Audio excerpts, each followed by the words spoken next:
సంవత్సరాల తరబడి government job కోసం వేచి చూస్తున్నారా? కేవలం 8 నెలల్లో మీ కల నెరవేర్చుకోండి. వెంటనే కింది నంబర్స్‌కి కాల్ చేయండి. సుమన్ టీవీ ప్రేక్షకులకి నమస్తే. లైఫ్ జర్నీ కార్యక్రమానికి స్వాగతం. Sponsored by 6JVR. జమలాపురం వారి రత్నాంజలి. సౌత్ ఇండియాలోనే అతి తక్కువ ధరలకి రత్నాలను అందించే ఏకైక సంస్థ 6JVR. ప్రతి ఒక్కరికి చదువు ఉండాలి, చదువు ఉంటే జీవితం బాగుంటుంది అని పెద్దలు ఎంతో మంది చెప్తా ఉంటారు. కానీ చదువుకున్న ప్రతి ఒక్కరి లైఫ్ బాగుందా?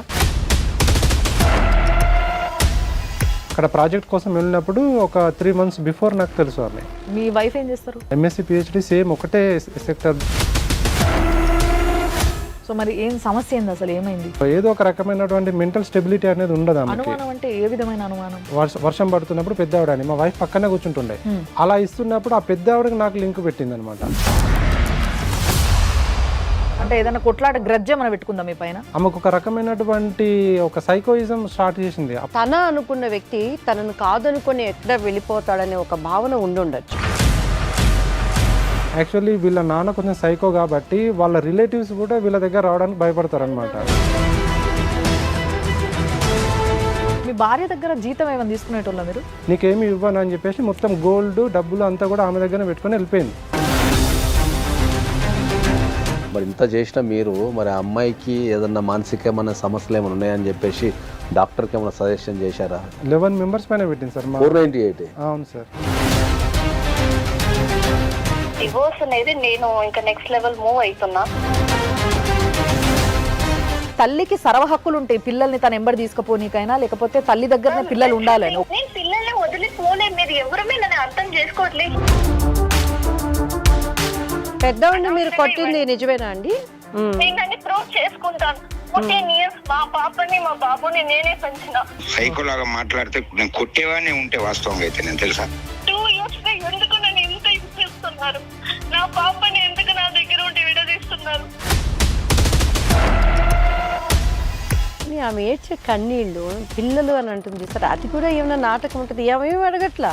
మొత్తం ఈ దాంట్లో ద సఫరర్ ఈజ్ చిల్డ్రన్. భారతదేశంలో ఈ మానసికమైన రోగాలకు సంబంధించి ఎవరు యాక్సెప్ట్ చేయరు. నీకు పిచ్చి అంటే నీకే పిచ్చి అంట. ఇద్దరికి ఉన్న మెయిన్ ప్రాబ్లం ఏంటంటే ఆమె సైకిక్ అని మీరు, మీరు సైకిక్ అని ఆమె, ఇద్దరు అనుకుంటున్నారు. కాబట్టి ఒక్కసారి మీరు ఇద్దరు ప్రతి ఒక్కరికి చదువు ఉండాలి, చదువు ఉంటే జీవితం బాగుంటుంది అని పెద్దలు ఎంతో మంది చెప్తా ఉంటారు. కానీ చదువుకున్న ప్రతి ఒక్కరి లైఫ్ బాగుందా? ఒకసారి ఆలోచించండి. కేవలం చదువు ఉంటే సరిపోదు. వాళ్ళ జీవితాన్ని ఏ విధంగా మలుచుకోవాలి, ఏ విధంగా అందమైన జీవితంగా తయారు చేసుకోవాలనే జ్ఞానము, దానికి సంబంధించిన పట్టు వాళ్ళ జీవితంలో ప్రతి ఒక్కరికి ఉండాలి. అది ఆడైనా కానీ మగ అయినా కానీ. సో మగోళ్ళకి ఆడోళ్ళకి ఈ జ్ఞానం ఫస్ట్ ఉంటే పెళ్లి చేయడానికి వాళ్ళకి ఎలిజిబిలిటీ ఉన్నట్టు. లేకపోతే మళ్ళొకసారి చెప్తున్నా, ఇంతకుముందు గతంలో మా ప్రోగ్రామ్స్లో చాలాసార్లు చెప్పడం జరిగింది, పెళ్ళికి ముందు మీకు ఒక కౌన్సిలింగ్ అవసరం అయితే కొంచెం తీసుకోండి అని చెప్పేసి. అది చాలా చాలా ఇంపార్టెంట్. ప్రతి ఒక్కరికి అవసరం లేదని కదా, ప్రతి ఒక్కరు తీసుకోవాలి. తీసుకుంటేనే వాళ్ళ లైఫ్లో అడ్జస్ట్ అయ్యేలాగా అయిపోయినాయి. వాళ్ళ జీవితాలు రచ్చబండకెక్కకుండా చాలా హ్యాపీగా ఎవరంతలా వాళ్ళు ప్రశాంతంగా బతకాలని మేము కోరుకుంటున్నాం. కానీ మాకు ఇట్లాంటి కేసులు ఎన్నో వస్తూ ఉన్నాయి. కాబట్టి ఈరోజు ఒక కేసు వచ్చింది. నిజంగా ఈ కేసు కూడా కొంచెం వింటుంటేనే బాధ అనిపించింది. కాబట్టి దాని గురించి ఇంకొంచెం మాట్లాడాలి. బట్ ఎలాంటి కేసునైనా ఇప్పటికీ అలాంటివి ఎన్నో చూసిన ఎక్స్పీరియన్స్ ఉన్న ఒక వ్యక్తి, ఆయనే పూజారి నాగేశ్వరరావు గారు. సార్ నమస్తే. And at the same time ఎప్పుడైనా కానీ ఒక ప్రభావితం చేయగలిగే గొంతు ఉండాలి. వాయిస్లా చెప్తే ఎదురుంగోలకి వినాలే, అవును కరెక్టు అనిపించేలాగా పద్ధతిగా కరెక్ట్గా మాట్లాడే వ్యక్తి ఉండాలి. అలాంటి ఒక వాయిసే బాపు బొమ్మ దివ్యవాణి గారు. అమ్మ నమస్తే. నమస్తే అమ్మ. సో మరి ఈరోజు మా దగ్గరికి ఒక వ్యక్తి వచ్చిండ్రు, చాలా చదువుకున్న వ్యక్తి. అవన్నీ ముచ్చట్లు నేను మాట్లాడిస్తా, చూడండి. సార్ నమస్తే. సార్ మీ పేరు? నేను డాక్టర్ రజనీకాంత్. డాక్టర్ రజనీకాంత్. మీకు ఇక్కడనే అర్థమైపోవాలా. సో ఏం చేశారు సార్ మీరు? నేను MSc PhD biotechnology in horticulture యూనివర్సిటీలో చేశాను, బెంగళూరులో. ఓకే. ఆర్గానిక్ ఫార్మింగ్, బయోపెస్టిసైడ్స్ పైన నేను PhD చేశాను. Very nice. సో ఏం సార్ మీ సమస్య ఏంది? యాక్చువల్లీ మా వైఫ్, మా మ్యారేజ్ 2009లో జరిగింది తిరుపతిలో. ఓకే. సో ఇప్పుడు ఆల్మోస్ట్ 14 years అరేంజ్ మ్యారేజా లవ్ మ్యారేజా? Love marriage. Love marriage. Okay, అంటే 2009లో పెళ్ళి అయిందంటే ఎప్పుడు పరిచయం మీకు? అక్కడ ప్రాజెక్ట్ కోసం వెళ్ళినప్పుడు ఒక 3 months బిఫోర్ నాకు తెలుసు ఆమె. మీ వైఫ్ ఏం చేస్తారు? ఆమె కూడా సేమ్ ఎంఎస్సి పిహెచ్డి, సేమ్ ఒకటే సెక్టర్ బయోటెక్నాలజీ, సేమ్ మేడం. ఒకటే దగ్గర పిహెచ్డి చేసాము. ప్రజెంట్గా జాబ్ ఒక దగ్గరనే. ఇంత ప్రీవియస్ కంపెనీలో కూడా సేమ్ ఒకే కంపెనీలో చేసేవాళ్ళం. Very nice. ఏం పేరు ఆవిడది? ఆమె డాక్టర్ ఆర్తి. సో మరి ఏం సమస్య ఏంది అసలు, ఏమైంది? తను యాక్చువల్లీ తనకు ఎలాంటి మోరల్ సపోర్ట్ బ్రదర్ సిస్టర్స్ లేకున్నా కూడా నేను చూసుకున్నాను మేడం. కానీ ఏమంటే తనకు ఏదో ఒక నా పైన అనుమానం, ఇప్పటికి నన్ను సస్పెక్ట్ చేస్తూ ఉంటుంది. సో ఏదో ఒక రకమైనటువంటి మెంటల్ స్టెబిలిటీ అనేది ఉండదు ఆమెకి. అనుమానం అంటే ఏ విధమైన అనుమానం? తనకి ఏమంటే నాకు ఏదో రాంగ్ ఎఫైర్స్ ఉన్నాయని. సో ఇంతవరకు ఆమె ఎలాంటి రాంగ్ ఎఫైర్స్ కూడా ఆమె ప్రూవ్ చేయలేకపోయింది. సో నా పైన ఏదో కేసులు పెడతాను బెదిరియడం. కానీ ఆమెకి ఎందుకు అనుమానం వచ్చింది మరి మీకు ఎటువంటి అఫైర్స్ లేనప్పుడు? అంటే ఆమె నేను వేరే వాళ్ళతో మాట్లాడడము అదంతా, నేను తన దగ్గర క్లోజ్నెస్ కాకుండా ఇంకా వేరే అమ్మాయిల దగ్గర క్లోజ్గా ఉంటున్నానేమో అని ఒక రకమైనటువంటి మాట్లాడుతుంటారా మీరు రెగ్యులర్గా? రెగ్యులర్గా ఏం మాట్లాడా మేడం, మామూలుగా ఆఫీస్ కొలీగ్స్. అంటే ఇప్పుడు మీరు లవ్ ఉంది కదా అవును మేడం. ఇద్దరికి, ఆ టైంలో కూడా ఈ బిహేవియర్ ఉందా ఆమెకు? అప్పుడు లేదు మేడం. ఫస్ట్ మ్యారేజ్ అయినా గమనించాలని చెప్పించాను స్పష్టంగా. 3 months అయినా 3 monthsలోనే మ్యారేజ్ చేసేసుకున్నది. పరిచయం నుంచి 3 monthsలోనే. సో ఇప్పుడు ఆమె ఇష్యూ ఏందంట? తనకి ఎలా నేను సపోర్ట్ చేసి అలాంటివి ఏమీ లేవని నేను చెప్పినా కూడా తను అర్థం చేసుకోకుండా ఆమె మెంటల్గా ఒక రకమైనటువంటి టార్చర్స్ ఇస్తూ ఉంది నాకు. టార్చర్ అంటే? టీ ఇచ్చే టైమే ఉంది. జస్ట్ ఆమె 55-56 years పెద్ద ఆవిడ. టీ ఇస్తున్న ఆమెకు నేను మామూలుగా డ్రాప్ ఇచ్చేవాడిని వర్షం పడుతున్నప్పుడు. పెద్ద ఆవిడ అని మా వైఫ్ పక్కనే కూర్చుంటుండే, తను వెనుక కూర్చుంటుండే కార్లో. ఓకే. అలా ఇస్తున్నప్పుడు ఆ పెద్ద ఆవిడకి నాకు లింక్ పెట్టింది అనమాట. ఆవిడ పక్కనే ఉంది కదా, ఇంకా లింక్ పెట్టుడేంది? అదే మేడం, తను పక్కనే ఉంది. కానీ ఏమంటే నీకు ఆమెకి ఏదో లింక్ ఉంది అని చెప్పి ఆమెతో గొడవ పెట్టి ఆమె మీద చెంప మీద కొట్టింది. అయ్యో. అసలు ఆమె లైఫ్, ఆమె పెద్ద ఆవిడ అంటుంది, నా చిన్నతనం నుంచి మా ఫాదర్ కూడా నన్ను కొట్టలేదు, ఫస్ట్ టైం మీ వైఫ్ నన్ను కొట్టింది, కానీ మీ మొహం చూసి నేను వదిలేసినాను సార్ అని చెప్పి ఆమె నా దగ్గరకు వచ్చి ఏడ్చింది. సో ఆఫీస్లో కూడా తెలిసింది. కానీ ఈమె కొంచెం పెద్ద పొజిషన్ ఉన్నారు కాబట్టి అక్కడికి ఈమె కొంచెం సంధానించి పంపిద్దాం అనుకున్నారు. కానీ వాళ్ళు బిజీ వర్క్ వల్ల వాళ్ళు రాలేకపోయినారు, మేనేజ్మెంట్ వాళ్ళు.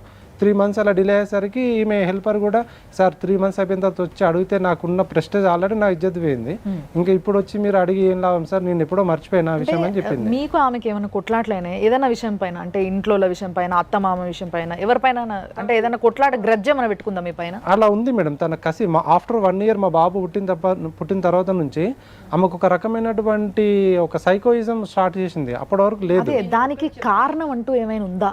ఫస్ట్ ఆమె ఒక లేడీ, మీరేం చెప్పారంటే ఆమెకు తోబుట్టువులు ఎవ్వరు లేరు అని చెప్పాడమ్మ. సో తను ఏమనుకుంటుందంటే మీరే అమ్మ, మీరే నాన్న, మీరే అని అనుకుంటుంది. సహజంగా ఆడది ఏంటంటేనండి, ఇప్పుడున్న పరిస్థితుల ప్రభావం, తన అనుకున్న వ్యక్తి తనను కాదనుకొని ఎక్కడ వెళ్ళిపోతాడనే ఒక భావన ఉండుండొచ్చు.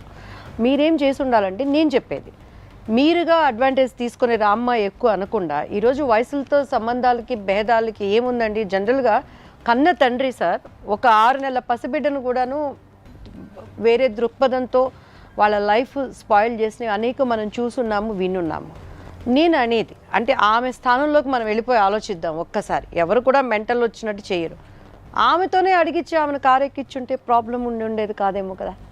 డెఫినెట్లీ మేడం, ఆమెకు చెప్పే నేను ఎక్కించేవాడిని. ఇట్లా ఆమె నిల్చుంటుంది, మనం ఆమెకు డ్రాప్ ఇద్దామా, మనం వెళ్ళే దారిలోనే వాళ్ళ ఇల్లు, తనకు చెప్పే నేను ఎక్కించేవాడిని. ఏమంటారు అప్పుడు ఓకే అంటుంది. కానీ మనసులో పెట్టేసుకొని తర్వాత నెక్స్ట్ ఇక్కడ గొడవ అయినప్పుడు కానీ, తర్వాత ఏదన్నా ఇంటెన్షనల్గా నేను ఖాళీగా కూర్చున్నా కూడా గొడవ పెట్టుకోవాలి. వీకెండ్ వచ్చిందంటే సాటర్డే సండే ఇంట్లో నన్ను కూర్చొనివ్వదు. ఏదో ఒకటి మైండ్లో తెచ్చుకొని దాని గురించి నెగిటివ్గా చెప్పడము, నువ్వు అట్లా చేసినావు కదా, నువ్వు వాళ్ళకి లిఫ్ట్ ఇచ్చినావు కదా, తర్వాత నాకు ఛాంబర్ క్లీన్ చేసే హెల్పర్ మీద కూడా నాకు వాళ్ళకి ఎఫైర్స్ ఉందని చెప్తుంది. ఇక ఆమె తరపున మీరు సంప్రదించడానికి ఎవరు లేరా అండి? వాళ్ళ పేరెంట్స్ చాలా సిక్. యాక్చువల్లీ వీళ్ళ నాన్న కొంచెం సైకో కాబట్టి వాళ్ళ రిలేటివ్స్ కూడా వీళ్ళ దగ్గర రావడానికి భయపడతారు. వాళ్ళ నాన్న కూడా ఒక మెంటల్ గా బిహేవ్ చేసేవాడు మేడం. మీ ఇద్దరిది సేమ్ కమ్యూనిటీనా? లవ్ మ్యారేజ్ అన్నారు కదా. అంటే వాళ్ళది తమిళనాడు సార్, బట్ బీసీడీఏ, మాది బీసీడీఏ, వాళ్ళది బీసీడీఏ, బట్ సేమ్ క్యాస్ట్ కాదు. వాళ్ళ నాన్నగారు ఏంటండి సైకో అంటే? మేడం ఆయన కూడా ఏంటంటే అసలు ఎవరి మాట వినడు. సో మనం అసలు ఆయన ఒక వర్క్ కూడా చేయడు. 10 years మ్యారేజ్ అయిన తర్వాత నేనే మంత్లీ వాళ్ళ వేజెస్ నేనే పంపించేవాడిని. ఓ అత్త మామ మీరే పైసలు నేనే పంపించేవాడిని మంత్లీ. ఎందుకంటే ఇంకా ఎవరు బ్రదర్స్ లేరు, సిస్టర్స్ ఒక్కతే లేరు, కాబట్టి బిడ్డ. తనే నేను సపోర్ట్ చేయాలి కాబట్టి మోరల్ సపోర్ట్ చేశాను. మీతో బాగానే ఉంటుండేనా? ఎప్పుడు అసలు ఆమె నెగిటివ్ ఇంప్రెషన్ అనేది ఎప్పుడు స్టార్ట్ చేసిందో నాకే తెలియదు. ఓవర్ ఏ పీరియడ్ వాళ్ళకు కూడా ఆయన మంచివాడు కాదు, డబ్బులు అడుగుతున్నాడు, ఆయన తాగుతాడు, అది డబ్బులు ఇది అని అడిగినరా చెప్పి- మీరు? అడగలేదు మేడం. నేను డబ్బులు పంపించేటోని నేను ఎందుకు అడుగుతాను మేడం? మీ భార్య దగ్గర జీతం ఏమైనా తీసుకునేటోళ్ళ మీరు? ఇప్పుడు హౌస్ ఎక్స్పెన్సెస్కి ఏం చేసేవాళ్ళం, ఇద్దరం ప్లాన్ చేసి చేసుకునే వాళ్ళం. ఇంకా ఓవర్ ఏ పీరియడ్ ఏం చేసినాము, ఒకరిది ఖర్చు ఒకరిది సేవింగ్స్ అని చేసినాము. ఆల్మోస్ట్ 90% నా సాలరీ నేను ఖర్చు చేసేవాడిని. ఆమె 60 to 70% సేవింగ్ చేసేది. ఇప్పుడు ఫైనల్ ఫేజ్కి వచ్చిన తర్వాత నీ దగ్గర డబ్బులు ఏం లేవు, సేవింగ్స్ ఏం లేవు, అంత సేవింగ్స్ నాదే, నీకేమి ఇవ్వను అని చెప్పేసి మొత్తం గోల్డ్ డబ్బులు అంతా కూడా ఆమె దగ్గర పెట్టుకొని వెళ్ళిపోయింది. వెళ్ళిపోయింది మేడం. 6 months నుంచి ఇప్పుడు లేదు. పిల్లలు ఇద్దరు నా దగ్గర ఉంటారు. ఎక్కడికి వెళ్ళిపోయింది వాళ్ళ నాన్న? హాస్టల్లో ఉంటుంది. మరి జాబ్ చేసేది ఇద్దరు ఒకటే చోట జాబ్ చేస్తాం. రోజు అంటే హాస్టల్ నుంచి తను వస్తుంది, మీరు చూసుకుంటారు, ఫేస్ టు ఫేస్ చూడం మేడం. తను గ్రౌండ్ ఫ్లోర్ లో ఉంటుంది, నేను ఫస్ట్ ఫ్లోర్ లో ఉంటాను. రెగ్యులర్ గా ఎదురు పడ్డం కానీ అట్లాంటివి అట్లా మోస్ట్లీ ఉండదు మేడం. అంటే తను అవాయిడ్ చేస్తుంది, నేను పిల్లల కోసం కూడా ఫోన్ చేసుడు మాట్లాడు ఏం లేదు మేడం. పిల్లలు అడుగుతలేరా? తల్లి వయసు అండి పిల్లలకి? బాబు ఇప్పుడు 13 years మేడం, పాప 8 years. వాళ్ళు అడగరా మరి అమ్మ ఇక్కడ డాడీ అని? అడగట్లేదు మేడం. నేను రిమెంబరింగ్ చేస్తున్నా, గుర్తు చేస్తున్నా. అట్లీస్ట్ 15 days ఒకసారన్నా మీ అమ్మ గుర్తొస్తుందా, మీ అమ్మ కావాలా అంటే, నో డాడీ నువ్వు ఉన్నావు కదా, you are happy, we don't want mummy అంటున్నారు. ఎందుకు పిల్లల్ని ఏమైనా కొట్టేదామే? కొట్టేది మేడం. వాళ్ళని కొట్టడము, చెంప మీదకొని కొట్టడము, వాళ్ళకి అసలు తల్లి ప్రేమ అనేది పంచలేదు. ఎంత కొట్టినా ఎంత చేసినా తల్లి కూడా తల్లి తండ్రి ఇద్దరు కావాలంటారు. రక్తబంధం అనేది ఇక్కడ ఆమె అడగట్లేదు అని అంటే ఆశ్చర్యంగా. తను యాక్టింగ్ చేస్తుంది, ఫోన్ చేసి నేను మాట్లాడతాను అది ఇది అని చెప్పేసి యాక్టింగ్ చేస్తున్నట్టు ఏదో ఫోన్ చేసి మా పాపతో మాట్లాడడానికి ట్రై చేస్తుంది. సరే మళ్ళీ మేము కాల్ బ్యాక్ చేయాలంటే బ్లాక్లో పెట్టింది. తను బ్లాక్ లిస్ట్లో ఫోన్ పెట్టింది. ఎవరికి చేస్తుంది, మీ కాల్కా పిల్లల కాల్కా? పిల్లలకు కూడా చేసి వాళ్ళని డిస్టర్బ్ చేస్తుంది. ఫోన్ చేసిన ఆమె, ఏం నాన్న ఏం చేస్తున్నారు, తిన్నారా, బాగున్నారా, ఎలా ఉన్నారు, ఇది కాదు. ఇది అడగకుండా మీ నాన్న ఏం చేస్తున్నాడు, మీ నాన్న మిమ్మల్ని మ్యానిపులేషన్ చేస్తున్నాడు, మీ నాన్న మాటలు వినొద్దు, వాడు ఒక సైకో, వాడు ఒక మెంటల్ అని వాళ్ళ మైండ్ నుంచి చేంజ్ చేస్తుంది. చాలా చాలా నిజంగా ఇట్లాంటి కేసులకి ఏం చెప్పాలని అర్థం కాదమ్మా. చాలా కష్టం సార్ ఇవి. భార్య మంచి చదువుకొని మంచి పొజిషన్లో ఉంది, భర్త మంచి చదువుకొని మంచి పొజిషన్, లవ్ మ్యారేజ్, ఇన్ని సంవత్సరాల ఒక మంచి పవిత్రమైన బంధం, 2 పిల్లలు, మంచి అందమైన లైఫ్, మంచి జీతాలు, హ్యాపీగా ఉండొచ్చు. అసలు పైసలు లేక ఏడ్స్టోడు ఒకడైతే ఇంకొకటి లేక ఇంకోటి ఏడ్స్టోడు అన్నట్టు అట్లుంది ఈ సంబంధం. మనకు వచ్చే కేసులు కూడానండి జనరల్గా బాధితులు అంటే ఆడవాళ్ళు అనుకుంటాం. ఇప్పుడు వచ్చిన కేసు కానీ అబ్బాయి కానీ లేడీస్ ఇంత షార్ప్ అయిపోతున్నారంటే అసలు బాండేజ్తో ఉండొచ్చు. ప్లస్ ఎందుకమ్మా షార్ప్నెస్ కూడా ఎందుకు చెప్పండి, పనికిమాలిన షార్ప్నెస్, జీవితాలని నిలబెట్టుకునే షార్ప్నెస్ అయితే ఏదైనా పనికి వచ్చేది. ఆమెకు ఓన్లీ సస్పెక్ట్ చేసే గుణం ఒకటే ఉందా, లేకపోతే ఇంకేమైనా ఉన్నాయా? అదే సార్, సస్పెక్ట్తో పాటు నన్ను ఏదో రకంగా మానసికంగా హింసించాలి. సో దాని ద్వారా షీ విల్ గెట్ హ్యాపీనెస్ అనమాట. ఎందుకు అలాంటి ఆ క్రూరత్వము, ఎందుకు ఆ క్రూయాలిటీ అనేది. ఇంత పిహెచ్డి చేశారు కదా. అదే సార్. మరి ఇప్పుడు పిహెచ్డి అంటే ఏంది? The highest studies in human life. అవును సార్. మరి ఇంత చేసిన మీరు మరి ఆ అమ్మాయికి ఏదన్నా మానసికమైన సమస్యలు ఏమైనా ఉన్నాయని చెప్పేసి డాక్టర్కి ఏమైనా సజెషన్ చేశారా, వెళ్దామని చెప్పేసి కానీ కౌన్సిలింగ్ కానీ? Definitely sir. యాక్చువల్లీ నేను లాస్ట్ 5 years నుంచి అడిగాను మేడం, ఇట్లా సైకాలజిస్ట్ దగ్గరికి వెళ్దాము, సో నీకు ప్రాబ్లం ఉన్నా నాకు ప్రాబ్లం ఉన్నా ఏమన్నా మనకు తెలుస్తుంది చూపించుకుందామని. లేదు మేడం, తను రాలేదు, నేను పిలిచినప్పుడు రాలేదు. బట్ లాస్ట్ ఇయర్ ఏమైపోయింది, తనే తీసుకెళ్ళింది. వాళ్ళ ఫాదర్ వచ్చినప్పుడు ఈయనకి ఏదో సైకో ప్రాబ్లం ఉందని చెప్పేసి వాళ్ళ ఫాదర్తో అడగగానే నెక్స్ట్ డేనే నేను వస్తానని చెప్పాను. వెళ్ళాము డాక్టర్ దగ్గరికి. డాక్టర్ దగ్గరికి వెళ్ళిన తర్వాత ఆయన ఇన్వెస్టిగేషన్ చేసి ఇద్దరిని కంబైన్డ్గా ఇండివిజువల్గా ఆయన ఇన్వెస్టిగేషన్ చేశారు. 15 daysలో రిపోర్ట్ ఇచ్చారు సార్. రిపోర్ట్ ఇచ్చి ఆయన ఏం చెప్పారంటే, బాబు మీ రిపోర్ట్ ఇచ్చాము, ఇద్దరు కౌన్సిలింగ్ మీకు ట్రీట్మెంట్ స్టార్ట్ చేస్తాము, మీరు రండి అని చెప్పారు. ఎవరిద్దరికి? నాకు మా వైఫ్కి. అలా వెళ్ళిన తర్వాత ట్రీట్మెంట్కి రమ్మంటే నిన్ను అడిగిన, సార్ ఇట్లా ఫోన్ చేసిండు, రిపోర్ట్ ఇచ్చారు కదా, చలో మనం వెళ్దాము. రిపోర్ట్ ఏంది చెప్పండి ఫస్ట్. రిపోర్ట్ ఏం లేదు మేడం, రిపోర్ట్ యాక్చువల్ అది ఏంది అనేది ఫుల్గా నాకు కూడా అది అర్థం కాలేదు. రిపోర్ట్ ఇచ్చారు సార్, అది బట్ డిలీట్ అయిపోయింది చాలా రోజులు, 1 year బ్యాక్ కాబట్టి.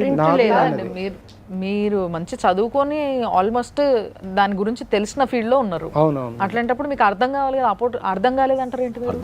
డాక్టర్ ఎక్స్ప్లెయిన్ చేస్తారు, ఆయన ఎక్స్ప్లెయిన్ చేస్తా అన్నాడు, రమ్మని చెప్పిండు మేడం. నెక్స్ట్ స్టెప్ అదే. నేను వెళ్ళి కూడా నేను కూడా చాలా క్యూరియాసిటీగా ఉన్నా, ఎందుకంటే something is there, so it has to be clarify అన్నట్టు నేను ఉన్నా.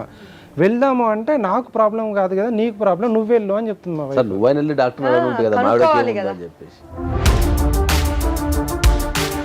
ప్రతిదానికి విడిపోవటము డైవర్స్ సమస్య కాదండి. అది అది అది అది సమాధానం కాదు మనకు. మ్యాక్సిమం ఒక మానవతా దృక్పథంతో ఒక మనిషి ఎందుకు ఆ స్థితికి వెళ్ళింది, తను కూడా ఒక మీతో లైఫ్ కావాలని వచ్చింది కదా, అదే మేడం. ఆ స్థానంలో మనం ఉంటే ఏంటనేది ముందు సమస్యను పరిష్కారంగా చూద్దాం.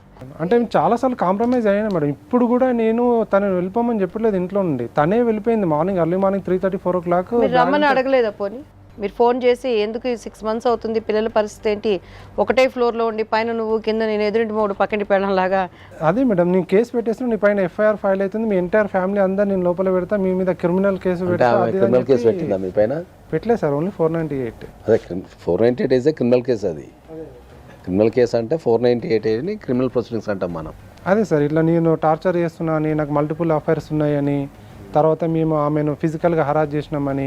కొట్టిరా మీరు ఎప్పుడైనా? మరి కొట్టలేదు మేడం, ఆమె నన్ను కొట్టడం తప్పితే నేను ఆమెను కొట్టాలని. మిమ్మల్ని కొడుతుందా? ఎస్ మేడం, నన్ను ఫిజికల్గా కొట్టడం, నాకు బ్లడ్ వచ్చేది, మొహం నిండా బ్లడ్, చేతుల నిండా బ్లడ్ వచ్చేది. అలా చేస్తున్నప్పుడు తను నేను ఇట్లా బయట జనాలందరూ చూస్తున్నారని చెప్పేసి, మా ఆయనను కొట్టేది చూస్తున్నారని చెప్పేసి ఒకసారి గొడవ జరుగుతున్నప్పుడు తనే చేతితో కోసుకొని మళ్ళీ వెళ్ళి తనే ఇక మా ఆయన కొట్టాడు చూడండి అని పైన బయట చూపించుకుంది. ఇప్పుడు ఆ 498 కేసు పెట్టారు కదా, ఇప్పుడు దాని స్టేటస్ ఏముంది? 11 members పైన పెట్టింది సార్. 498? అవును సార్. 11 members పైన 498 ఎట్లా పెడతారు? అందుకే సార్ ఇప్పుడు వాళ్ళ ఇన్వాల్వ్మెంట్ ఏముంటుంది? 11 members అంటే ఎవరెవరి మీద పెట్టారు?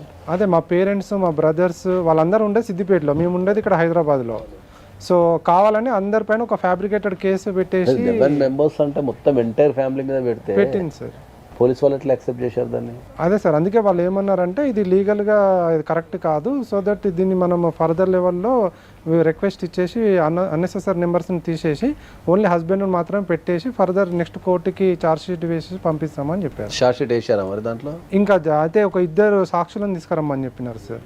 మరి మీ తల్లిదండ్రి మాట్లాడడం మీ వైఫ్తోని దాని గురించి గొడవలు చేసింది మేడం. చెప్పారు మేడం, మా తల్లిదండ్రులు హైదరాబాద్కి వచ్చినప్పుడు యాక్చువల్లీ మా 5 brothersలో ఎవ్వరు కూడా హైదరాబాద్ మేము వచ్చిన తర్వాత రాలేదు, ఎందుకంటే ఈమె ఇలాగ టార్చర్ చేస్తుందని తెలుసు. సో వీళ్ళు కొంచెం సెట్ అవ్వనని వాళ్ళు ఒక ఫస్ట్ 6 months 1 year ఎవ్వరు రాలేదు, వచ్చిందే 2 years, లాస్ట్ 2 years. సరే వాళ్ళు సెట్ అవ్వనని రాలేదు. మా పేరెంట్స్ మాత్రం అప్పుడప్పుడు వచ్చి 1 or 2 days ఉండిపోయేవాళ్ళు. మీ అత్త మామతో మీరు ఫోన్లో కూడా మాట్లాడొచ్చు కదా, మరి చెప్పండి. మాట్లాడాం మేడం, నేను చాలాసార్లు చెప్పాను మా మామ కూడా, మీ కూతురు ఇలా నన్ను టార్చర్ చేస్తుంది, నన్ను ఇబ్బంది పెడుతుంది, పిల్లల్ని ఏం కదా అడ్జస్ట్ చేసుకొని పోవాలండి, లైఫ్ అంటే కామన్ కదా, సరే సరే అనుకొని పోండి అని చెప్తా ఉంటాడు ఆయన. మరి కొట్టినప్పుడు మీరు పోలీస్ స్టేషన్లో కేసు పెట్టారా? అంటే మేము కోయంబత్తూరు బెంగళూరులో ఉన్నప్పుడు నేను అంత స్టెప్ తీసుకోలేదు సార్, ఎందుకంటే సరేలే తను పిల్లలు పెద్దగా అవుతున్న కొద్దీ చేంజ్ అవుతుంది, అర్థం చేసుకుంటుంది అని నేను టాలరేట్ చేసుకుంటూ వచ్చిన ఇన్ని సంవత్సరాలు. మ్యాట్రిమోనియల్ ఇష్యూస్ వల్ల చాలా ప్రాబ్లం ఏంటంటే వీళ్ళు ఎవరైనా ఒక చర్య జరిగినప్పుడు, ఒక చర్య జరగటం వేరు, అతి చర్య జరగటం వేరు. ఇప్పుడు మనం అరుచుకోవడం అనేది జనరల్ కామన్గా ఉంటుంది అందరి కుటుంబాలలో. ఎప్పుడో ఒకప్పుడు హ్యూమన్ అన్న తర్వాత ఎమోషన్ అవుతారు, ఎప్పుడో ఒకసారి ఎంత మంచిగా ఉన్నా చెడ్డగా ఉన్నా ఎప్పుడో ఎమోషన్ అవుతారు. ఆ ఎమోషన్ అప్పుడు అరుచుకుంటాం. కొట్టడం అనేది ఒక ఎక్స్ట్రీమ్ స్టేజ్ అది. సో కొట్టడం దాకా వచ్చింది, ఒక వ్యక్తిని మనం కొట్టడం దాకా వచ్చింది అన్నప్పుడే మీరు చర్యలు తీసుకోవాల్సింది. ఫస్ట్ ఒక పోలీస్ కంప్లైంట్ ఇవ్వాల్సింది, నెక్స్ట్ లెవెల్లో వచ్చేసి ఆమె కౌన్సిలింగ్ అనేది కంపల్సరీ మీరు ప్రిఫర్ చేయాల్సింది. ఆమె అడ్వాంటేజ్ తీసుకుంది మేడం, ఏంటంటే నేను టాలరేట్ చేసిన సఫర్ చేయాలి అని. చాలా మందికి తెలియని విషయం ఏంది అంటే భార్య మీద కూడా మనం కేసులు పెట్టచ్చు. భార్య మనల్ని చీటింగ్ చేసినా, హరాస్మెంట్ చేసినా, లేకపోతే కొట్టినా క్రిమినల్ కేసు కిందకి రాదు, సివిల్ రైట్స్ కిందకి వస్తుంది. ఇల్లీగల్ అఫేర్ ఉంటే మనం పోయి కోర్టులో డైవోర్స్ వేసుకునే అధికారం కానీ దానివల్ల ఏమైనా లాసెస్ అవి ఉంటే మనం క్లెయిమ్ చేసుకునే అవకాశం ఉంది తప్ప మనకు ఇది 497 అంటారు, దాన్ని అడల్టరీ అంటారు. అడల్టరీ తీసేశారు దాన్ని. సార్ ఇది ఒకటి బాగా ఫ్యాషన్ అయిపోయింది సార్. ఒకటి అంటే ఇండిపెండెంట్గా బతకగలిగే ఆడోళ్ళకి కానీ మగోళ్ళకి కానీ ఒకరితో ఒకరు చెప్పుకోకుండా మాట్లాడుకోకుండా వెళ్ళిపోవడం ఇంట్లోకి వెళ్ళి. మనం ఇందాక కూడా చూసినాం, అన్ని చదువుకొని ఏమేమి కావాలో అన్ని పెట్టేసుకొని వెళ్ళిపోవడం, ఇది ఫ్యాషన్ అయిపోయింది. అంటే దీనికి ఏం కేసు ఉండదా? ఆమె కూడా highly educated, high end salary వస్తుంది, ఎక్కడైనా బతకగలనే ధైర్యం ఉంది. ఆకాశమే నా సొంతం అయిందన్నా కూడా ఆడదాడితే తల్లి తల్లి, ఎప్పుడైనా అంతే. ఆ తల్లి స్థానాన్ని కూడా ఆమె వదులుకొని వెళ్ళిందంటే అది మరి మీరు అన్నట్లు ఆ డాక్టర్ దగ్గర చూపించాలా, లేకపోతే ఆయన మీద ఇంకేమైనా రజనీకాంత్ గారు ఏమైనా ఆమెను ఇబ్బంది పెట్టారా, అసలు పిల్లలతో ఏమన్నా ఒక్కసారి వాళ్ళ అభిప్రాయం ఏంటి? పసిబిడ్డలు అబద్ధం చెప్పరండి.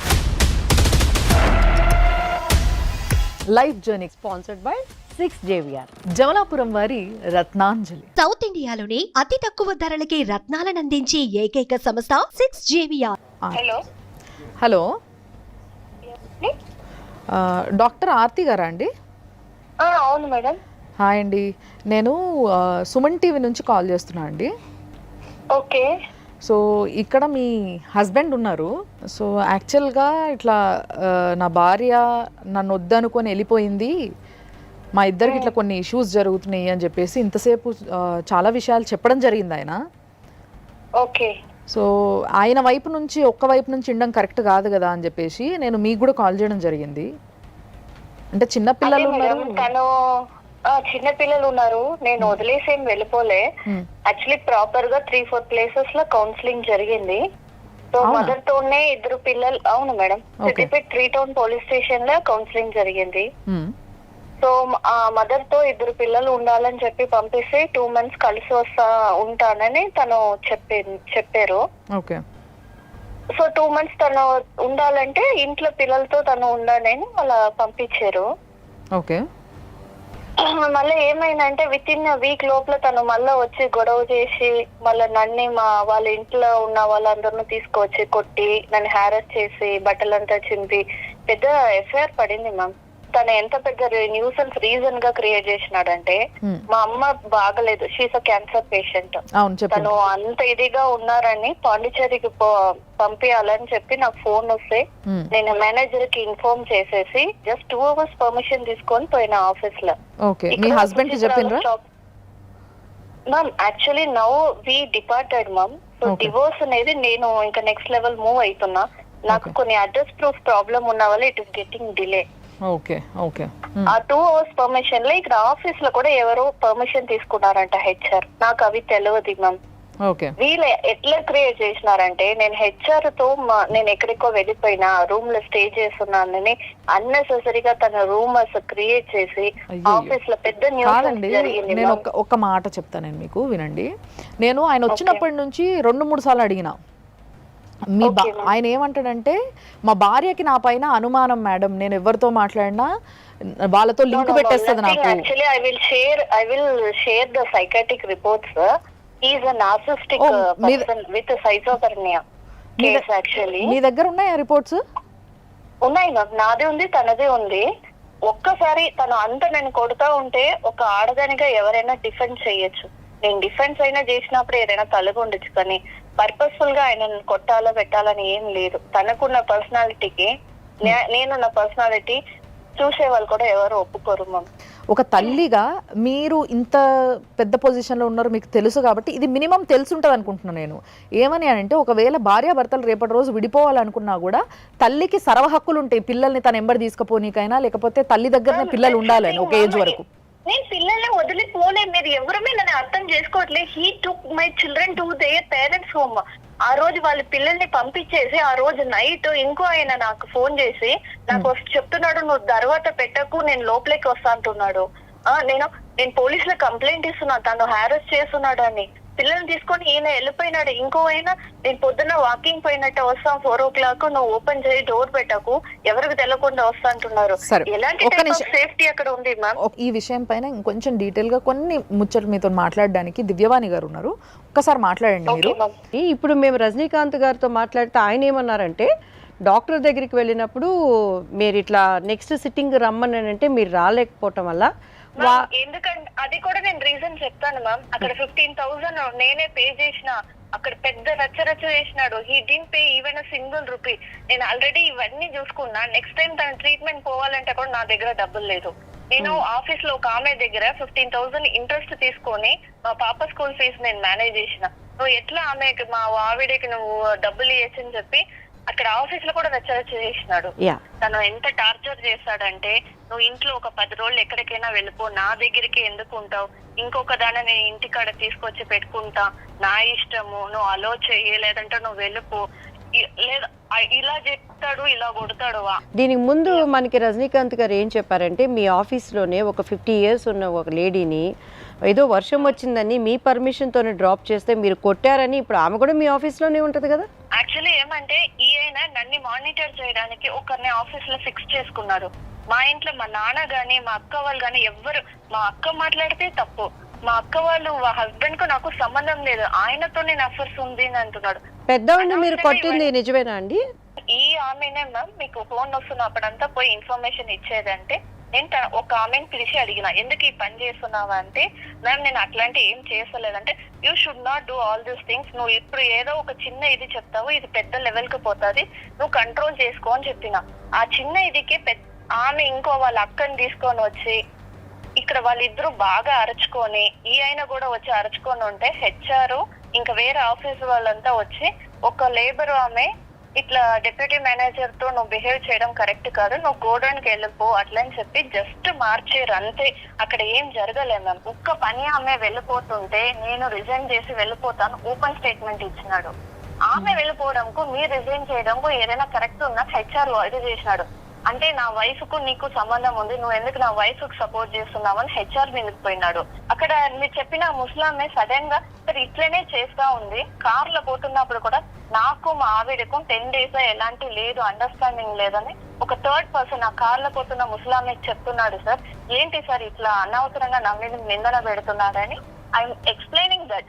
ఈ ముస్లామికి అక్కడికి సంబంధం లేదు, తనే పరిగెత్తుకొని వచ్చి నేను పైగా నిలబడుతూ ఉంటే నా డ్రెస్ ని పెట్టి కింద గుంజి, నా ప్యాంటుని గుంజి, నువ్వు కిందకు రా నేను ఏం చేస్తాను చూడు అట్లా ఇట్లా అని చాలా గలీజ్ మాటలు మాట్లాడింది. అసలు ఆమెకి దీనికి సంబంధం లేకున్నప్పుడు తను మాట్లాడిన వల్ల నేను కొట్టాల్సిన పరిస్థితి వచ్చింది. ప్రపంచాన్ని తెచ్చి ముందు పెట్టినా కూడా బిడ్డల తల్లి వద్దు అని చెప్పరు కదా, ఆ పిల్లలు కూడా మాకు మా మమ్మీ వద్దు అంటున్నారట. పిల్లలు ఎందుకు ఇన్ని సంవత్సరం నా పిల్లలు నన్ను వద్దని చెప్పలేదు. నేను వాళ్ళని ఏం చేసినా మ్యామ్, ఎక్కడ కొట్టినా ఏం చేసినా వాళ్ళకి నేను నా పిల్లలు నేను వద్దని చెప్పే లెవెల్ కు ఎందుకు తాను అంత మ్యానిపులేట్ చేస్తున్నాడు. నేను దాన్ని ప్రూవ్ చేసుకుంటాను. 14 years మా పాపని మా బాబుని నేనే పెంచిన, ఒక్క రాదు ఎట్లా నన్ను వద్దని మాకు చెప్తారు ఈ రోజు చెప్పండి. ఒక్కసారి కూర్చొని మాట్లాడుకొని ఇక నుంచి ఇవి జరగకుండా ఏమన్నా ఒక్కసారి ప్రయత్నం చేయొచ్చు కదమ్మా, మనుషులం కదా. మ్యామ్ ఎన్నిసారి కూర్చొని మాట్లాడాలా మ్యామ్, ఎన్ని పోలీస్ స్టేషన్లు అవన్నీ పక్కన పెట్టండి, ఎన్ని మందులు పెద్దవాళ్ళు వచ్చారు, ఎన్ని సైంటిస్ట్ లో వచ్చారు. Will you able to understand my position?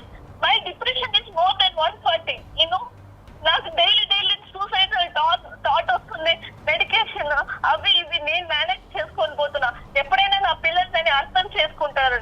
So final me decision ఏంటమ్మా? నా decision I'm not ready to live with him.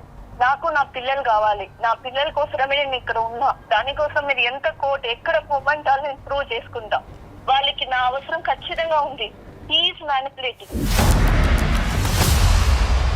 Hello చెప్పండి. నమస్తే అండి రాములు గారు. నమస్తే అమ్మా. ఇప్పుడు ఇక్కడ మన దగ్గరికి సుమన్ టీవీకి రజనీకాంత్ గారు వచ్చిండ్రు. ఓకే. వాళ్ళ వైఫ్ ఆర్తి గారు, వీళ్ళిద్దరు తెలుసు కదా మీకు? తెలుసు. అంటే మీకు తెలిసినంత వరకు ఇప్పుడు భార్యాభర్తల కొట్లాటలు అంత గట్టిగా వీళ్ళది తప్పు అని మనకి ఎవరికి చెప్పడానికి ఉండదు, నాకు కూడా తెలుసు. బట్ ఫిర్బీ మీరు అదే అపార్ట్మెంట్లో ఉండి చూస్తున్నారు కాబట్టి, అంటే చూసినంత వరకు తెలిసినంత వరకు ఎట్లుంటారు ఇద్దరు భార్యాభర్తలలో ఎవరిది ఎక్కువ? ఆమెదే రాంగ్, మొత్తం 100% రాంగ్ ఆమెదే. అంటే దేని బేస్ చేసుకొని చెప్తున్నారు సార్? ఆమె కాళ్ళు కూడా పట్టుకున్నా తెలుసా నేను. అయ్యయ్యో. రోజు లుల్లి అంత ఆబ్జెక్షన్ పెట్టాడు పక్క వాళ్ళు. బంగ్లా నుంచి వెళ్తాం తెలంగాణ నువ్వు తెలుసానంటే ఎవరైనా ఒప్పుకుంటారు అపార్ట్మెంట్ లో? అవును సార్, అవును. మీరు ఎందుకు వాళ్ళ కౌన్సిలింగ్ ఇస్తే పిల్లలకు అడగండి, వాళ్ళే చెప్తారు తల్లి గురించి. లొల్లి అంటే ఏం లొల్లి సార్? ఎట్లా? ఇక దేవుడికి ఎరగ మసలు వాళ్ళకు మొగరు గిట్టనే గిట్టదంట వాళ్ళకు.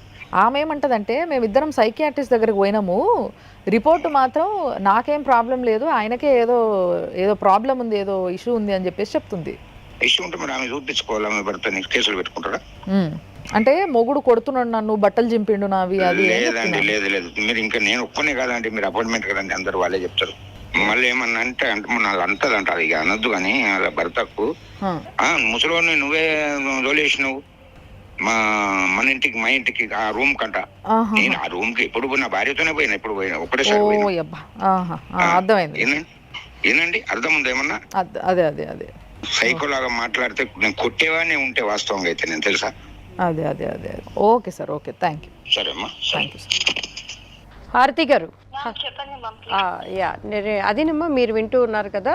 మీరు చెప్పిన పెద్దయినా కూడా ఆ రోజు నేను నా తల్లి లాగా నేను అనుకుంటా, నా బిడ్డ లాగా అనుకుంటాను, అంత ఇదిగానే అవును, ఆయన చేతులు అదే పట్టుకొని చెప్పారు బతిలాడినట్టు. పెద్ద ఆయన కూడా ఏమంటారంటే మేము మాట్లాడటానికి వెళ్తేనే చాలా అబ్యూజింగ్ గా ఆయనకి ఎందుకు తీసుకొచ్చావు అనే విధంగా కూడా మన ముసలోడిని నువ్వే ఈ రూమ్ లోకి పంపినవు అనేసి ముసలోడిని అన్నది. నువ్వే తీసుకొచ్చావా అని ఆయన ఒకటే అంటున్నారమ్మా, ఒకటే అంటున్నారు. అది మ్యానిపులేటివ్. నేను చెప్తానమ్మా, ఎంతమందిని మ్యానిపులేట్ చేయగలరు హారతి గారు? కలిసి ఉండాలి అనుకుంటే ఉంటారు, లేదు మనకి వద్దు అనుకున్నప్పుడు ఎవరికి అన్యాయం జరగకుండా ఆయన కష్టార్జితం పోకుండా బిడ్డలు ఎవరికి అనేది కూడా we will take on decision అమ్మా. జస్ట్ మేము వినటానికి మేము ప్లీజ్ మ్యామ్ ఐఎమ్ రిక్వెస్టింగ్, అబ్బాయి ఎక్కడైనా పెరిగిపోతాడు. వాడు ఒక్క రోజు ఆయనకి నిజం తెలిసి వచ్చినప్పుడు, అమ్మతో ప్రేమ ఏమని తెలిసి వచ్చినప్పుడు ఖచ్చితంగా నా దగ్గరికి వస్తాడు. Because I have done so much for my children. ఎప్పటికైనా వాళ్ళకి గుర్తు వస్తుంది. కానీ ఒక పాపకి ఖచ్చితంగా అమ్మతో ఇది కావాలి. నేను ఎన్నోసారి పోలీస్ స్టేషన్ పై అడిగినా, సార్ ప్లీజ్ నా పాపని నాతో పంపేయండి, ఒక్క రూపాయి కూడా తన దగ్గర ఉండి నాకు వద్దు సార్, నా లైఫ్ నేను చూసుకొని వెళ్ళిపోతాను. ఇప్పుడు కోర్టులు కూడా పసిబిడ్డల ఇష్టాలకే ఒబే అవుతాయి, కానీ వాళ్ళ బలవంతంగా ఎవరెవరి దగ్గరికి పంపించలేరమ్మా. బలవంతగా ఆడదా తల్లి కూడా బలవంతగా చంపేయదు మ్యామ్. నా పాప అలాంటిది కాదు. మీ దగ్గర బతకడానికి వచ్చిన ఒక ఆడదాన్ని 2 years ఎందుకు నన్ను ఇంత ఇస్తున్నారు? నా పాపని ఎందుకు నా దగ్గర ఉండి విడదీస్తున్నారు? ఫస్ట్ నేనేమంటానంటే ఆయన డాక్టర్ దగ్గరికి వెళ్ళి చూపిస్తారు, ఆయన మెంటల్ కండిషన్ సరిలేదు కాబట్టి ఒకసారి మీరు కూడా కోఆపరేట్ చేసి నేను కూడా కరెక్ట్గా ఉన్నానంటానికి వెళ్ళండి. మేబీ సమస్య సాల్వ్ అవ్వటానికి మేము ప్రయత్నం చేస్తామమ్మా. తప్పకుండా మీకు మళ్ళీ ఒకసారి మేము టచ్లోకి వస్తాం. ఓకే అండి, థ్యాంక్ యూ. సో సార్ చూసారు కదా, మేడం మాట్లాడినరు, నేను మాట్లాడినా. అంటే మనం అనుకున్నదే జరిగింది. మనం మొదలుపెట్టినప్పుడు ఏదైతే అన్నామో, అంటే భార్యకి భర్తకి మధ్య కొట్లాట అనేది ఏదైతే ఉంటుందో, ఈయన ఆమె మీద చెప్పొచ్చు, ఆమె ఈయన మీద చెప్పొచ్చు, ఇది క్యాజువల్గా. బట్ ఇక్కడ ఒక్కటి కన్సిడర్ చేయాల్సిన పాయింట్ ఏంది అని అంటే, ఒక పెద్ద మనిషి 64 ఏళ్ళ పెద్ద మనిషి ఆయన, నేను ఉంటా, నేను మాట్లాడతా, ఇంకా 175 ఫ్యామిలీలు ఉన్నాయి, వాళ్ళందరితో కూడా మీరు అడగండి, ఎవరైనా కూడా చెప్తారు. అంతెందుకు మీరు పిల్లల్ని అడగండి, పిల్లలు కూడా తల్లొద్దంటారు అన్న విషయం కూడా ఆయనే చెప్తున్నాడు. అంటే ఇంత స్పష్టంగా మనము పక్కన వాళ్ళు వీళ్ళందరూ చెప్పడం మనం ఎప్పుడు చూడం సార్. మనకి ఎందుకు వచ్చింది, మనకి ఎందుకు వచ్చిన తలకాయ నొప్పి అని. దీన్ని ఏ విధంగా తీసుకోవచ్చు అంటారు? అసలు ఏం జరుగుతుందంటారు ఈ కేసులో? మీకేమనిపించింది విన్నాక? ఇప్పుడు ఇంతకుముందు మనం చెప్పుకున్నట్టు ప్రధానంగా ఏంటంటే, వాళ్ళిద్దరైతే మనకు కౌన్సిలర్ దగ్గరికి అయితే వెళ్ళారు. మనకు దాన్ని కంటిన్యూ చేస్తుంటే చాలా బాగుంది. ఇద్దరు ఒకరికొకరు కోఆపరేషన్ చేసుకొని, వాళ్ళు ఎవరైతే డాక్టర్ దగ్గరికి వెళ్ళారో దాన్ని కంటిన్యూ చేసుకొని ఒకరినొకరు గౌరవించుకుంటే బాగుండేది. కానీ ఆ కోఆపరేషన్ లేకనే అక్కడ నుంచే అది స్టార్ట్ అయింది కాబట్టి అది నాకు డౌట్ అండి, జస్ట్ నాకు క్లారిఫికేషన్గా. మేబీ ఆయనే రైట్ అయి ఉండొచ్చు, ఆ పెద్ద ఆయన రైట్ అయి ఉండొచ్చు. 175 కాపురాలు కూడా ఇక్కడ వాళ్ళు చెప్పిందే నిజం అనుకుందాం.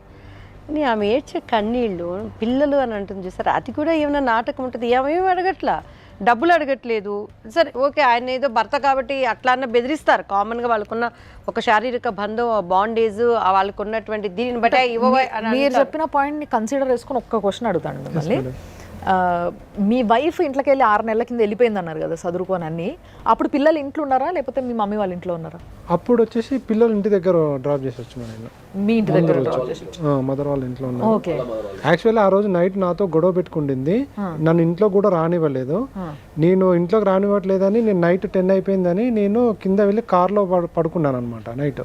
అది మా కమిటీ మెంబర్ ఒక ఆయన చూసి, సార్ కార్లో ఎందుకు పడుకుంటారు, ఇక్కడ మన కమ్యూనిటీ హాల్ ఉంది కదా అని వాళ్ళ ఇంట్లో బ్లాంకెట్ తీసుకొని వచ్చి మీరు ఇక్కడ పడుకోండి అని పడుకోమని పెట్టాను. మీరు అన్నారు కాబట్టి చెప్తున్నాను నేను కూడా. ఈ పాయింట్ ఏంటి అంటే, ఇప్పుడు వరకు మీరు కూడా చూసారు కదా సార్, ఇన్ని కేసెస్లా ఇలాంటి కేసులు ఎన్నో కోకొల్లలు. అసలు దీంట్లో ఎక్కడ ఏ తల్లి కూడా పిల్లల్ని వదిలిపెట్టిపోలేదు. పిల్లల్ని తన ఎంట తీసుకొని పోతుంది, లేదా ఒకవేళ తన చెప్పినట్టు వాళ్ళ అమ్మగారింటికాడనో ఇంకెక్కడన్నా ఉంటే వచ్చే వరకు వెయిట్ చేయాలి, లేదా పోయి అక్కడ నుంచి కొట్లాట పెట్టుకుని అయినా పిల్లల్ని తన ఎంబడి తీసుకొని పోయిన తల్లుల్ని నేను ఎంతో మందిని చూసిన. కానీ ఇక్కడ ఈ తల్లి పిల్లలు లేనిది చూసుకొని వెళ్ళిపోయినట్టుగానే ఉంది చూస్తే. అంటే బేసిక్గా పిల్లలే ముఖ్యం అనుకున్నోళ్ళు ఇన్ని సంవత్సరాలుగా, ఆమె చెప్పిన దాని ప్రకారమే ఆలోచిద్దాం, ఇన్ని సంవత్సరాలుగా ఈయన టార్చర్ నేను భరించిన, ఈయన చాలా టార్చర్ పెడతారని చెప్పింది. ఒకవేళ నిజమే అయితే ఇంకొక 2 రోజులు 3 రోజులు వారం రోజుల్లో పిల్లలు వచ్చేంత వరకు ఆ టార్చర్ భరించి పిల్లల్ని తీసుకొని పోయి ఉండొచ్చు. కానీ పిల్లలు వద్దనుకుంటేనే పొయ్యి ఉండాలి అనేది నాకు అనిపిస్తుంది. ఎందుకంటే 101% ఏ తల్లి పిల్లల్ని వదిలిపెట్టి పోదు. ఇంకొక వాల్యుబుల్ పాయింట్ ఏంటంటే సార్, ఆ పెద్ద మాట్లాడుతూ ఒక పాయింట్ మెన్షన్ చేశాడు. నిజంగా భర్తకి హెల్త్ కండిషన్ సరిలేకపోతే భారీగా నువ్వు సరి చేయించుకోవాలి, అంతేకాని నువ్వు కోర్టులకు వెళ్ళవు కదా. ఇందులో ఏంటి ఆమె స్వార్థం ఏంటి? ఇప్పుడు డబ్బు వద్దు అంటుంది, బిడ్డల్లో కూడా మగపిల్లడు వద్దు, ఆడపిల్లకి తల్లి నీడ్ అంటుంది. ఆమె ఏడుపు అనేది ఇప్పుడు నవ్వైనా మనం నటించగలమమ్మా. ఒక ఇష్టం లేని పర్సన్ ఉన్నా కూడా, అంటే మీరు కూడా రజనీకాంత్ గారు మీ బాధను మాకు అర్థమవుతుంది, మీకు 100% న్యాయం జరగాలనుకుంటున్నాం. సైమల్టేనియస్గా ఒక ఆడ మనిషి, ఒక తల్లి హృదయం నిజంగా ఆమె మెంటల్ కండిషన్ సరిలేక ఇటువంటి తీసుకుంటున్నప్పుడు మీరు కూడా కొద్దిగా ఓర్పుతో తీసుకోవాల్సిన అవసరం ఉంటుందేమోననేది మా సలహా మాత్రమే. ఇష్టం రేపు మీదే, ఫైట్ చేసేవాళ్ళు మీరు. ఇంతకుముందు మనం చాలా సందర్భాల్లో మాట్లాడినట్టు అది సైకలాజికల్ ప్రాబ్లం ఉంది, అది ఆమెకి కూడా తెలీదు. నిజంగా చెప్పాలంటే ఒకవేళ భర్త నుంచి థ్రెట్ ఉంది అంటే అప్పుడు ఆమె అట్లా వెళ్ళిపోయినా పిల్లల గురించి ఆలోచించకుండా ఆలోచించవచ్చు. ఈయననే రాత్రి కార్లో వండుకున్నాడు, ఆమె ఇంట్లో గుల్లం పెట్టుకొని వండుకున్న ఆమెకి ఇంకా థ్రెట్ ఏం లేదు.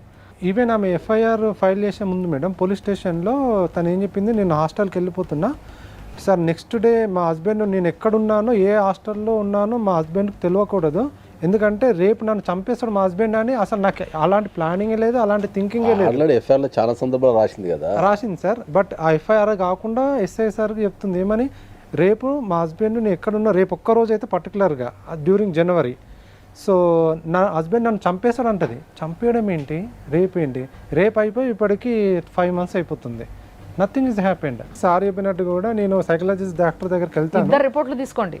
తీసుకుంటాను, తీసుకొని నేను యాక్చువల్లీ ఏం చేయాలనేది నేను ఫర్దర్ స్టెప్ తీసుకుంటా. మీరేమనుకుంటున్నారు మేడం? యాక్చువల్లీ నేను ఇప్పుడు కూడా నేను తనను వెళ్ళిపోమని చెప్పలేదు. నేను రీసెంట్గా ఒక వాయిస్ మెసేజ్ పంపించిన, నువ్వు పిల్లలు కావాలి అంటున్నావు కదా, నిజంగా నీకు పిల్లల్ని చూడాలని అనుకుంటే నేనెవరు, నీ పిల్లల్ని చూడడంలో ఆపడానికి నేను ఎవరు, any time you can come and see your children అని నేను ఒక వాయిస్ మెసేజ్ కూడా పంపించిన మేడం. కానీ తను అట్లా ఏమీ పట్టించుకోలేదు. నువ్వు నన్ను చంపేస్తావు, నాకు థ్రెట్ ఉంది. తను ఇప్పటికీ ఏ హాస్టల్లో ఉంటుంది అనేది నాకు తెలియదు, ఎందుకంటే ఆమె పోలీస్ స్టేషన్లో చెప్పింది నా హస్బెండ్ నేను ఎక్కడున్నా అనేది తనకు తెలియకూడదు.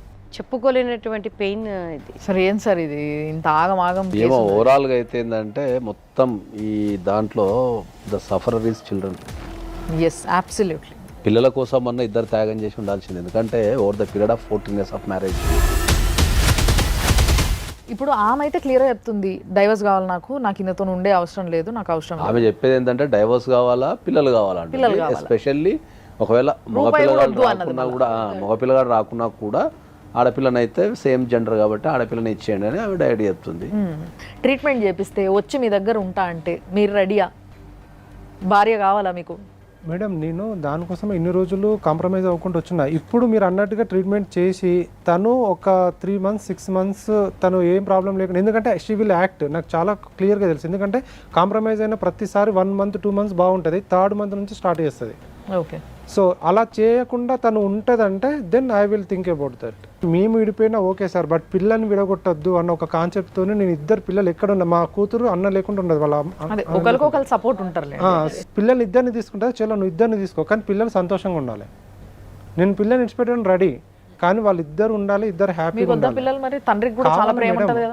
కానీ నేను ఇక్కడ ఒక క్వశ్చన్ మార్క్ పెట్టాను మేడం, వాళ్ళు లీగల్గా వెళ్ళాలి, వాళ్ళ ఇష్ట ప్రకారం వెళ్ళాలి, వాళ్ళకి ఇష్టమైతేనే వెళ్ళాలి.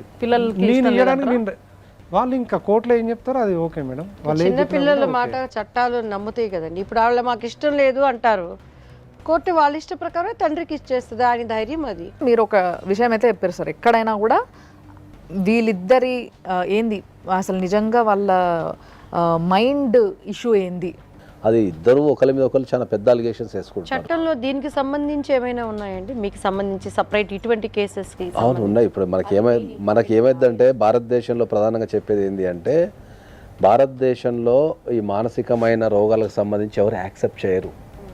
ఒక బిహేవియరల్ ఇష్యూస్ ఉన్నప్పుడు ఎవరు యాక్సెప్ట్ చేయరు. జనరల్గా ఇప్పుడు మనం ఎవరికన్నా, నేనంటే ఎవరికన్నా జనరల్ మనం సజెషన్ చేసినాం అనుకోరే ఈ బిహేవియరల్ ఇష్యూస్ తేడా ఉన్నాయి, కొద్దిగా మీరు వెళ్ళండి అంటే నీకే పిచ్చాడు అన్నట్టు. ఇంతకుముందు ఏంటంటే ఇంట్లో పెద్దవాళ్ళు ఉండి కౌన్సిలింగ్ చేస్తుండే, ఇప్పుడు న్యూక్లియర్ ఫ్యామిలీస్ వచ్చేసిన తర్వాత కౌన్సిలింగ్ అనే సిస్టమ్ వెళ్ళిపోయింది ఇంట్లో నుంచి. చాలా సందర్భాలలో ఏంటంటే ఈ చిన్న చిన్న సమస్యలు మనం స్టార్టింగ్లో గుర్తుపట్టగలిగితే అక్కడనే సమస్య సాల్వ్ అయిపోతుంది. సస్పెక్ట్ నేచర్ అది చాలా డేంజర్ అది. సో దాన్ని స్టార్టింగ్లో దాన్ని మనం కనుక దాన్ని సాల్వ్ చేయగలిగితే, అప్పుడు ఈ సస్పెక్ట్ నేచర్ వచ్చినప్పుడే మనం కౌన్సిలింగ్ ఇవ్వగలిగి వాళ్ళకి పాసిబిలిటీస్ నాన్ పాసిబిలిటీ కనుక ఎక్స్ప్లెయిన్ చేయగలిగితే మనకు అక్కడ సక్సెస్ వచ్చినట్టే ఉంటుంది. ప్రేమ ఒక వ్యక్తి ఇలా ఆ పొసెసివ్ అనేది ఘాటైన ప్రేమకి థర్మోమీటర్ అంటారా? ఆ లెక్క కూడా మీ ఆవిడని చూసుకోవచ్చు కదా మీరు. అది కరెక్ట్ మేడం, దానికి ఒక లెక్క ఉంటుంది కదా. ఇప్పుడు ఏమంటే ఓవర్ పొసెసివ్ అనేది సమ్ లిమిటేషన్. సో బియాండ్ ఇది ఏమంటే ఎక్కువ ఇది కూడా చాలా మనల్ని హింసించరాదు కదా. ఓకే. సో ఈయనకి మీరు అంటున్నట్టుగా ఇప్పుడు సోకాల్డ్ ఏదైతే డాక్టర్ దగ్గరికి పోయేసి ఆయన రిపోర్ట్స్ తీసుకొని దాని తర్వాత నెక్స్ట్ ఒకవేళ వాళ్ళ వైఫ్ ఎట్లాగో ఇప్పుడు ఆయన చేతిలో లేదు కాబట్టి వినదు కాబట్టి ఇది చట్టపరంగా వెళ్ళాలంటే లీగల్గా దీన్ని తీసుకెళ్లాలంటే ఆయన నెక్స్ట్ ఏం చేయాలి, ఆయన ప్రొసీజర్ చెప్పండి ఒక్కసారి. చట్టపరంగా వెళ్ళాలంటే ఆల్రెడీ వాళ్ళ వైఫ్ ఎవరైతే ఉన్నారో ఆయన పేరు మీద ప్లస్ వాళ్ళ ఎంటైర్ కుటుంబ సభ్యుల మీద ఎవరైతే ఇన్వాల్వ్మెంట్ లేరో ఆ ఎంటైర్ కుటుంబ సభ్యుల మీద 11 మంది మీద ఇంక్లూడింగ్ ఇతనితో కలిపి 11 మంది మీద ఎఫ్ఐఆర్ నమోదు చేయడం జరిగింది. కాబట్టి దాంట్లో పోలీసు వాళ్ళు ఇన్వెస్టిగేషన్ చేసి తీసేస్తే పర్లేదు. ఒకవేళ వీళ్ళ ఇన్వాల్వ్మెంట్ ఉంది లేదని తీసేస్తే పర్లేదు. ఒకవేళ తీసే పరిస్థితి లేదు అనుకుంటే మాత్రం డెఫినెట్లీ హైకోర్టులో మనం స్క్వాష్ పిటిషన్ వేసుకోవచ్చు. వేసుకుంటే దాని నుంచి హైకోర్టు దాన్ని గమనించి వాళ్ళ ఇన్వాల్వ్మెంట్ లేదంటే వాళ్ళ పేర్లు డైరెక్ట్ తీసేస్తారు. నెక్స్ట్ లెవెల్కి వచ్చిన తర్వాత ఏంటంటే మనకు ప్రధానంగా కావాల్సింది ఏంటంటే చిల్డ్రన్ వెల్ఫేర్. ఈ మొత్తం ఎంటైర్ వీళ్ళ సినారియాలో ఏంటంటే మనం బాగా బాధపడాల్సింది, ఆలోచించాల్సింది, వాళ్ళకి సెక్యూరిటీ సేఫ్టీ ఇవ్వాల్సింది చిల్డ్రన్ ఫ్యూచర్.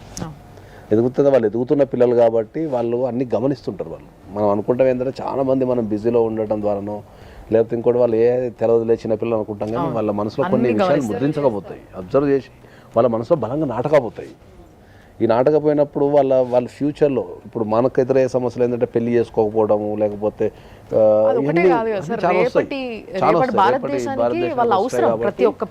దీంట్లో ఆమె పోయి చైల్డ్ కస్టడీ చేసుకున్నా ఆమె ఏం చెప్తుంది, ఈయన సైకిక్ ఉన్నాడు కాబట్టి పిల్లలు వద్దు అని చెప్తుంది. ఈయన అది చెప్పినా కూడా కోర్టు ఇద్దరిని పంపిస్తుంది.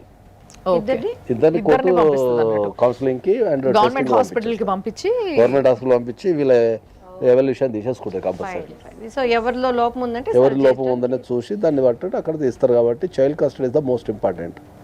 చైల్డ్ కస్టడీ ఒకటే దగ్గర సేఫ్టీ అండ్ సెక్యూరిటీ ఫేస్లో కనుక ఉండగలిగితే వాళ్ళ ఎడ్యుకేషన్ కానీ వాళ్ళ ఆరోగ్యం కానీ ఇవన్నీ కొద్దిగా చూడాల్సి వస్తుంది. ఇక మూడోది వీళ్ళు కలిసి ఉంటారా అనేది ఇక వాళ్ళ ఇష్టం. ఒకవేళ ఇప్పుడు ఆమె అయితే చాలా స్పష్టంగా చెప్పింది ఏంటంటే 80% కలిసి జీవించే అవకాశం లేదు కాబట్టి ఆమె డెఫినెట్లీ నేను కోర్టుకి వెళ్తా, ఆమెకి ఏదో సమ్ అడ్రస్ ప్రూఫ్ వచ్చే ప్రాబ్లం అవుతుంది. ఎందుకు అడ్రస్ ప్రూఫ్ ప్రాబ్లం అవుతుంది అంటే ఇప్పుడు ఆమె కనుక డైవర్స్ వేసుకోవాలంటే ఆమె మూడు ప్లేస్లలో మాత్రమే డైవర్స్ వేసుకోగలుగుతుంది. ఒకటి ఆమె పెళ్ళి ఎక్కడ జరిగిందో అక్కడ వేసుకోవాలా. ఓకే, పెళ్ళి ఎక్కడ జరిగింది మీది తిరుపతిలో వేసుకోవాలి ఆమె వెళ్ళి. రెండోది వీళ్ళిద్దరు లాస్ట్ లివింగ్ ప్లేస్ ఉంటుంది. లాస్ట్ లివింగ్ ప్లేస్ అంటే వీళ్ళిద్దరు కలిసిన ఇప్పుడు ఏదైతే అపార్ట్మెంట్ ఉందో అక్కడ వేసుకోవాలి, బీరంగూడ దగ్గర వేసుకోవాలి. మూడోది వచ్చేసి ప్రజెంట్ లివింగ్ ప్లేస్లో వేసుకోవాలి. ఓకే, ఇంతకుముందు ఈమె వేసుకోవడానికి ప్రధాన కారణం ఏంటి అంటే ఆమెకు డైవర్స్ వేసుకోవాలని ఏంటంటే డైవర్స్ వేసినప్పుడు కంపల్సరీ ప్రజెంట్ అడ్రస్ అనేది ఇవ్వాలి. ఓకే, సో ఈ ప్రజెంట్ అడ్రస్ అనేది ఇవ్వాలి అంటే నాకు అడ్రస్ తెలిసిపోతుంది కదా. సో ఈ అడ్రస్ తెలియకుండా ఉండడం ఎలా అనేది ఉండొచ్చు, బహుశా అడ్రస్ తెలియకుండా ఎలా ఉండడం అనేది ఉండొచ్చు. నేనైతే రిక్వెస్ట్ చేస్తున్నా రజనీకాంత్ గారికి కూడా, మీరు చాలా పిహెచ్డి అంటే ఇట్నంటే జోక్, మీరు అంత స్థాయిలో ఉండి ఆ లెవెల్లో చదువుకున్నారు కాబట్టి being a men you have to take care for everybody including your wife also. మీరు కొద్దిగా ఆమె మానసిక పరిస్థితి కానీ ఆమెని మరి ఇంకేమన్నా నేనైతే కలుషినామని చెప్తాను. మొత్తం మీద సార్ చెప్పిన ఆ స్క్వాష్ మీద మీరు కొంచెం చూసుకోండి అది, ఎందుకంటే అందరి మీద ఉంది అన్నారు కాబట్టి, మీరు 11 మంది మీద ఉన్నారు కాబట్టి. అండ్ ఇంకోటి మీకు మేము చెప్పేది అయితే నిజంగా మీ పిల్లల్ని దృష్టిలో పెట్టుకొని ఇద్దరు బాగా చదువుకున్న వాళ్ళు అండ్ ఇద్దరికి ఉన్న మెయిన్ ప్రాబ్లం ఏంటంటే ఆమె సైకిక్ అని మీరు సైకిక్ అని ఆమె ఇద్దరు అనుకుంటున్నారు కాబట్టి ఒక్కసారి మీరు ఇద్దరు కొంచెం ట్రై చేయండి. మీ సైడ్ నుంచి మీరు ట్రై చేస్తే మీ పిల్లలు బాగుంటారు అంతే. మీ ఇద్దరు పిల్లలు బాగుండాలి. అండ్ ఇన్ని సంవత్సరాలు కదా, ఇన్ని సంవత్సరాలు ఎన్నో మెమరీస్ ఉంటాయి మీకు, స్వీట్ మెమరీస్ కూడా. అవి గుర్తుకొచ్చిన రోజు గిల్టీ ఫీలింగ్ ఉండొద్దు ఎప్పుడు కూడా. సో కాబట్టి మీరు ట్రై చేయాల్సింది మీరు ట్రై చేయండి. తర్వాత కూడా మీ చేతిలో లేకపోతే ఇంకా కోర్టు చూసుకుంటుంది, చట్టాలు చూసుకుంటాయి. మీ దిక్కు న్యాయం ఉంటే డెఫినెట్గా మీకు న్యాయమే జరుగుతుంది. అది కాకుండా మీకు ఇంకేమన్నా ఫర్దర్ రానున్న రోజులల్లో కొంచెం మలుపులు తిరిగినా కొంచెం ఇంకేమన్నా అడ్వైస్ కావాలన్నా కూడా తప్పకుండా మీరు మమ్మల్ని అడగొచ్చు. సార్ ఉంటారు, సార్ విల్ హెల్ప్ యూ, తప్పకుండా గైడ్ చేస్తారు మీకు ఆయన.